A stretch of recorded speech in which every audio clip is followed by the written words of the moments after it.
Tu es entrepreneur. Aujourd'hui, l'entrepreneuriat peut difficilement être dissocié de la technologie. Et quand on parle de technologie, on parle de données, on ramasse des données. Alors, il y a des risques de perdre ces données-là. Si on parle de risques, Serge fait des suites. On parle aussi d'assurance. Et j'en parle donc avec Yann Lacourcière, conseiller en prévention des sinistres chez Intact Assurance. Yann, les entrepreneurs d'aujourd'hui sont de plus en plus aux prises avec un enjeu important relié à la cybersécurité. C'est-à-dire que les backups ne pourraient pas fonctionner, on pourrait se faire attaquer, hacker par quelqu'un de l'extérieur, se faire voler nos données. C'est définitivement quelque chose qui menace maintenant les entrepreneurs. Parle-moi de ces risques-là auxquels on est confronté tous les jours. Bien, pour l'entreprise, par exemple, qui collecte des données sur des clients, donc des renseignements personnels, qui subirait une brèche de données, je prends toujours l'exemple du portable qui se fait voler dans un véhicule dans lequel il contiendrait environ 1000 dossiers de clients qui ne seraient pas adéquatement protégés.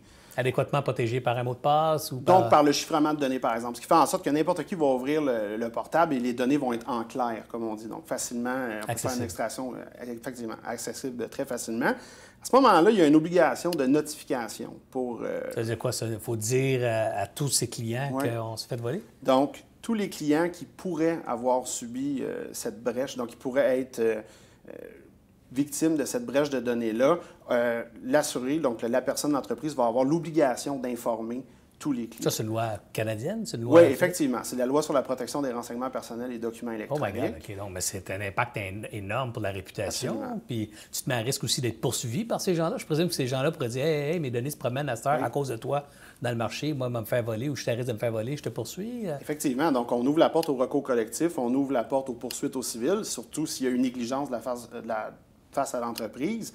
Également aussi... la perte de crédibilité, la perte de réputation de l'entreprise, ça peut être entaché à jamais suite à ça, surtout si c'est avéré qu'il y a une négligence. On parle de brèche et tout ça. Est-ce qu'il y a d'autres types de risques qu'on doit être conscient comme entrepreneur, là, comme chef d'entreprise? Bien, c'est sûr qu'un risque qui est très populaire, c'est le risque de rançon logiciel, le fameux ransomware. Ça marche comment? Explique-moi. En fait, c'est un type de virus informatique, un verre informatique dans lequel on va infecter donc un réseau d'ordinateurs, serveurs d'une entreprise X et dans lequel on va rendre inutilisable ou partiellement utilisable ces données. Ce qui fait en sorte que l'entreprise, le matin, va ouvrir ses systèmes, on va avoir une belle page qui va inscrire en fait là, que les systèmes ont été encryptés, et puis que... Tu n'as plus accès à tes données. Tu n'as plus accès à tes données. On veut une rançon sous forme de crypto-monnaie en Bitcoin. Et si tu ne payes pas, bien, dans 48 heures, par exemple, tes données vont être complètement effacées de tes systèmes. Oh my God. Ouais. Et c'est sûr que nous, d'un point de vue d'assureur, on ne suggère jamais de payer la rançon.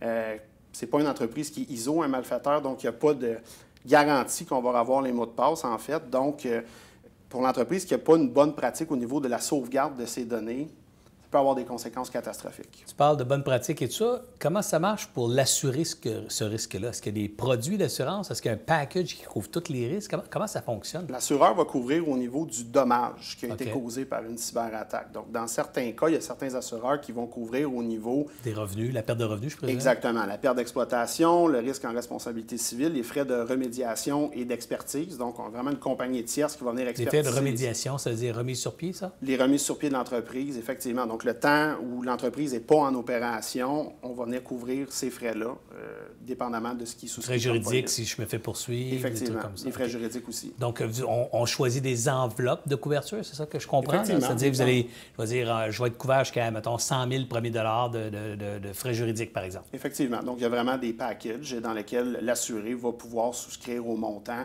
qui correspondent le plus au type de risques auxquels il peut faire face. Qui dit protection, assurance de risque, dit aussi prévention, dans le sens qu'il y a aussi une bonne pratique, c'est de se protéger contre ces risques-là. Y a-t-il des choses que tu peux nous conseiller là-dessus? Oui. La première chose, ce serait de s'établir une bonne politique de gestion des renseignements personnels. Donc, une politique solide dans laquelle on va établir, premièrement, qui a accès à ces données-là. Est-ce que c'est tous les employés de l'entreprise qui vont avoir accès ou vraiment juste les gens qui doivent avoir accès? Donc, s'assurer, en fait, qu'on se comporte en bon père de famille et qu'on protège ces données. Est-ce qu'il y a des guides? Est-ce qu'il y a des endroits où je peux trouver un guide là, qui pourrait me dire ça? Là? Il y a, donc, en fait, le gouvernement du Canada qui a produit un guide à l'intention des PME, qui est le guide Pensée cybersécurité, qui est très intéressant. Voici le lien ici, là.